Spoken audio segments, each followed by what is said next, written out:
पारित किए हुए कानून को लागू करना है।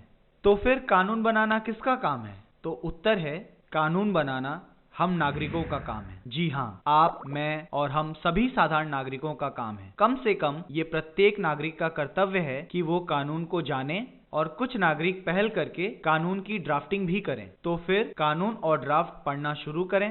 आज कुछ भारी और कम प्रयोग होने वाले शब्द का प्रयोग करके कानून को जानबूझकर कठिन भाषा में लिखा जाता है, ताकि साधारण नागरिक को कानून समझ ही नहीं आए, और ऊपर से नागरिकों के मन में कानून के प्रति एक अनजाना डर पैदा किया जाता है कि तुम तो इसे समझ ही नहीं पाओगे, तुम्हारे बस की बात नहीं है, कानून को वकील और जज पर छोड़ दो। लेकिन यदि आप भारी शब्दों को आसान शब्दों से बदल दें और बड़े वाक्यों को छोटे वाक्यों में तोड़कर पढ़ें, तो फिर आप पाएंगे कि कानून 8वीं कक्षा के गणित से भी ज्यादा सरल है।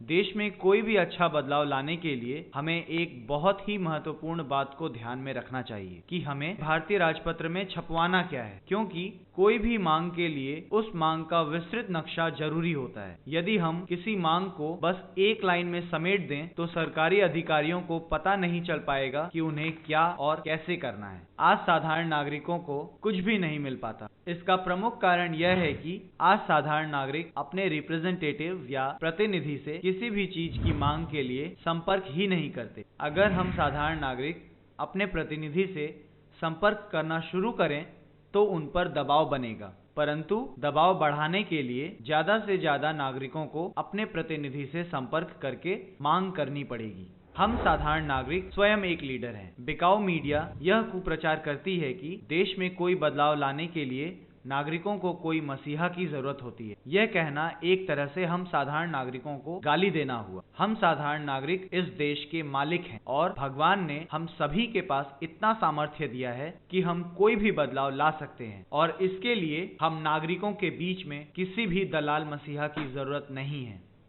आज हमारे देश में सैकड़ों समस्याएं हैं और इनका समाधान अनिवार्य है, परंतु बजाय कि हम 100 समस्याओं के लिए 100 अलग अलग आंदोलन करें, हमें इसके बदले सिर्फ एक आंदोलन टीसीपी को लाने के लिए करना चाहिए। टीसीपी के आ जाने पर सभी समस्याओं का समाधान टीसीपी के द्वारा कम किया जा सकेगा। आज की व्यवस्था में केवल वोट देना अपर्याप्त है, क्योंकि आज आप जिस व्यक्ति या जिस पार्टी को वोट दे रहे हैं, मान लीजिए कि वो आज ईमानदार है, परंतु जीत कर संसद में जाने के बाद वो बिक गया, तो फिर हम नागरिकों के पास कोई विकल्प नहीं बचता सिवाय 5 साल इंतजार करने का। इस बीच नेता को उसके पद से निकाल भी नहीं सकते हैं। इसी कारण वोट सिस्टम बिना आरटीआर के निष्क्रिय है। बिकाऊ मीडिया यह कुप्रचार फैलाता है कि एक ईमानदार व्यक्ति अगर प्रधानमंत्री बन जाए तो वह अकेला ही देश का विकास कर सकता है, लेकिन यह बात 100% बकवास है, क्योंकि एक अकेले प्रधानमंत्री को कोई भी कानून लोकसभा में पास करने के लिए कम से कम 272 एमपीज का साथ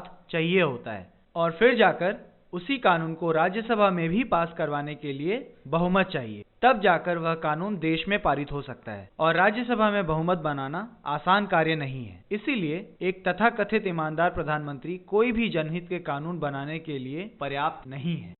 हमें पुरानी या नई पार्टी या किसी व्यक्ति उम्मीदवार को चांस देने के बदले अच्छे सिस्टम को चांस देना चाहिए। एक बहुत बड़ा झूठ जो अधिकतर नेता, कार्यकर्ताओं और साधारण नागरिकों को बोलते हैं कि अपने पसंद के नेता और पार्टी को बहुमत से चुनकर जितवाओ और वे सभी अच्छे कानून बनाएंगे। ये बात पूरी तरह से असंभव है। क्यों? मान लीजिए किसी तरह एक पार्टी को लोकसभा में बहुमत मिल जाती है, लेकिन उसको 5 से 10 साल या ज्यादा चाहिए राज्यसभा में बहुमत पाने के लिए और कानून को पारित करने के लिए।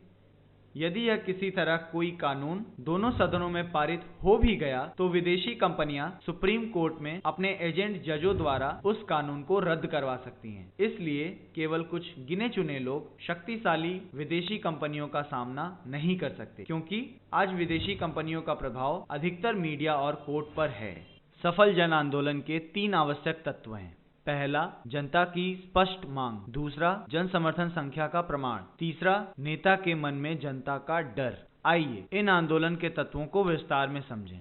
स्पष्ट मांग। बिना स्पष्ट मांगों के विरोध प्रदर्शन करना व्यर्थ है। उदाहरण, यदि आपने मांग की थी मजबूत भ्रष्टाचार विरोधी कानून लाओ, पर उसका ड्राफ्ट आपने नहीं दिया, तब नेता ऐसी कमियों वाला कानून बना सकते हैं जो धनी या प्रभावशाली अपराधियों को आपस में सांठगांठ बनाकर सजा से बचने का अवसर दे, और आम नागरिक इस कमियों वाले कानून के दुरुपयोग को रोकने के लिए कुछ नहीं कर सकते। इसलिए हर एक सच्चे कार्यकर्ता या देशभक्त को अपने सुझावों के लिए ड्राफ्ट देना चाहिए, और जब नेता आपके पास वोट मांगने आए तो हमें उसे बोलना चाहिए, हम तुम्हें वोट देंगे जब तुम अपने घोषणा पत्र, वेबसाइट आदि द्वारा अच्छे समाधान ड्राफ्ट का प्रचार करोगे। केवल वायदे पर्याप्त नहीं है, क्योंकि कोई गारंटी नहीं कि सत्ता में आने के बाद नेता अपने वायदे पूरा करेगा। जन समर्थन संख्या का प्रमाण। अब एक उदाहरण से समझें कि किसी मुद्दे पर जन समर्थन संख्या का प्रमाण सरकार पर जनता का दबाव डालने के लिए क्यों जरूरी है। सर्वप्रथम,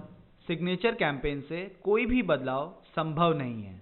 इसका प्रयोग कई संस्थाओं ने जनसंख्या का प्रमाण सिद्ध करने के लिए प्रयोग किया है, परंतु इसमें कोई सफलता प्राप्त नहीं हुई है, क्योंकि हमारे भारत सरकार के पास नागरिकों के हस्ताक्षर को मिलाने के लिए कोई सिग्नेचर डेटाबेस है ही नहीं। तो सिग्नेचर कैंपेन जन समर्थन सिद्ध करने के लिए एक अपर्याप्त पद्धति है। इसलिए केवल लोगों का इकट्ठा होना ही काफी नहीं है, बल्कि कितने लोग कौन सी मांग का समर्थन कर रहे हैं, इस बात का एक प्रमाणिक जांचा जा सकने वाला रिकॉर्ड होना भी जरूरी है। ऐसा हो सकता है कि यदि नागरिक जन सेवक को फोन, ईमेल, चिट्ठी या एसएमएस करने के लिए अपना 5 मिनट दें और अधिक से अधिक अन्य नागरिकों को भी ऐसा करने को बोलें, तो इस प्रचार प्रक्रिया के द्वारा जन समर्थन संख्या का प्रमाण सिद्ध किया जा सकता है। इस प्रचार तरीके के बारे में विस्तार में आगे बात करेंगे। नेता के मन में जनता का डर। नेता को यह एहसास दिलाना होगा कि यदि वो जनता की मांग को पूरा ना करे तो उसका नुकसान होगा। इन तत्वों को एक उदाहरण के साथ समझते हैं। 1977 की आपातकाल विरोधी जन आंदोलन में स्पष्ट मांग थी कि आपातकाल को समाप्त करो, लेकिन उस समय की सरकार नहीं चाहती थी कि आपातकाल जल्दी समाप्त हो, तो उस समय की सरकार ने जन आंदोलन के मुख्य नेताओं को जेल में बंद करवा दिया, परंतु नेताओं के स्थान पर कार्यकर्ताओं ने आंदोलन को संभाला। ऐसा हुआ कि जेल टूटने की स्थिति हो गई और नेता डरने लगे, और अंत में दबाव में आकर सरकार को आपातकाल समाप्त करना पड़ा। आज शहर या गांव, कहीं के भी नागरिक को इसका आभास नहीं है कि उसे अपनी आवश्यकताओं की मांग सबसे पहले सीधे अपने जन सेवक से करनी